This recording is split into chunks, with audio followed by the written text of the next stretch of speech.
I've never seen anything like this Westbrook thing. Kyle Mann and I talked about it on Tuesday, and I was like, this honestly reminds me of Travolta in Pulp Fiction. Like, I thought you were dead. I thought your career was over and you were going to be, on CW shows. And now you're in this amazing movie and now you're headlining movies again. What happened?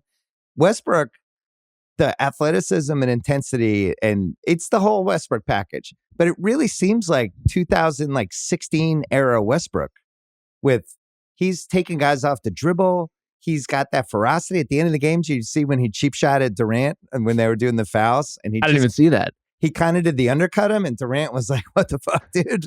Game was over.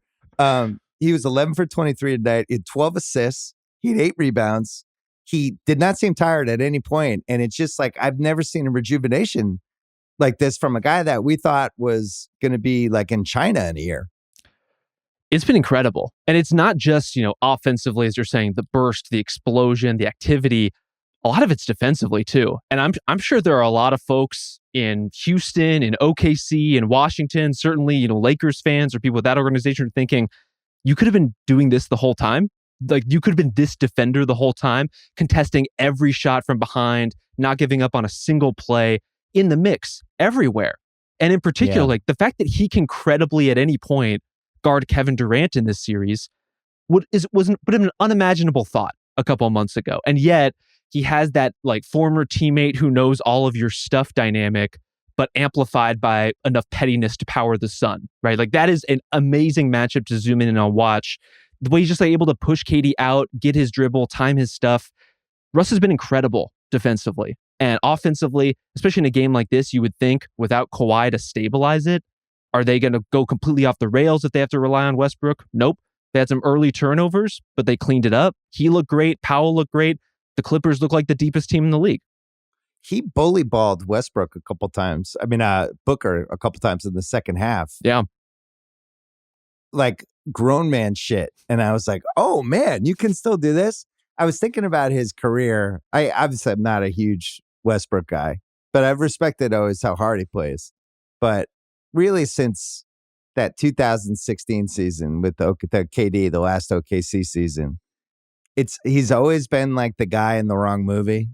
You have like the movie star. It's like when Nick Cage had that run of weird Nick Cage movies, and then he kind of eventually found his Nick Cage level. You're going to need to be more specific on the run of weird Nick Cage movies. So, well, he's had this kind of comeback, right, where people kind of know who Nick Cage is now.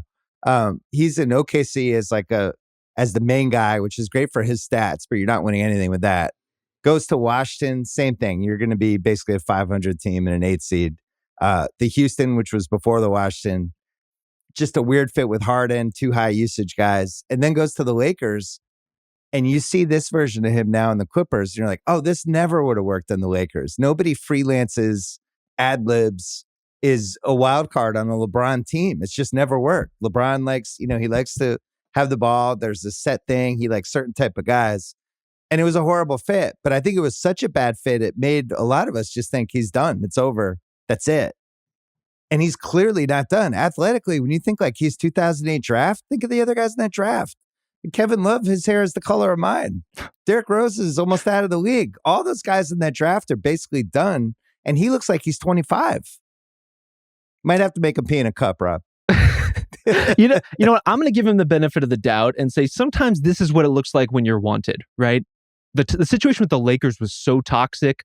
Coming into the Clippers, it was complicated too. But he had Paul George really vouching for him, going on a limb saying, this guy can help us. And you know what? For all the shit PG took, he was 100% right. And guys like you and I are going to have to eat it on that. I was out here saying, like, are you giving up, Terrence Mann minutes for Russell Westbrook? Could not have been more wrong. He's been exemplary all throughout this series. Even when he's barely making a shot, he makes a huge difference.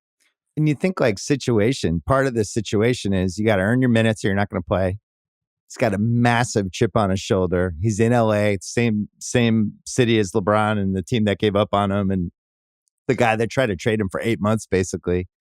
And, I'm sure he's thinking down the road, like, man, if I could just play the Lakers in a playoff series. I mean, that might be the most crazy high energy performance we've seen in a Western or Eastern Finals, Westbrook against the Lakers. I actually think it would be like watching a car where the RPMs are like at 8 and you're like, this engine's just going to blow. Take your foot off the pedal.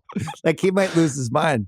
The other really interesting thing about the game today, at least, was all their trade deadline moves were like prominently involved, right? Bones Allen, Eric Gordon's been what we expected as a playoff guy all series. He wasn't great today, but you at least feel comfortable with him out here. But Bones had a really good, what he'll do, the wild card game, Westbrook, and then and those three guys played too. That's 3 of the 5 guards in that small lineup, right? Like those are all guys who we weren't even on the team a few months ago.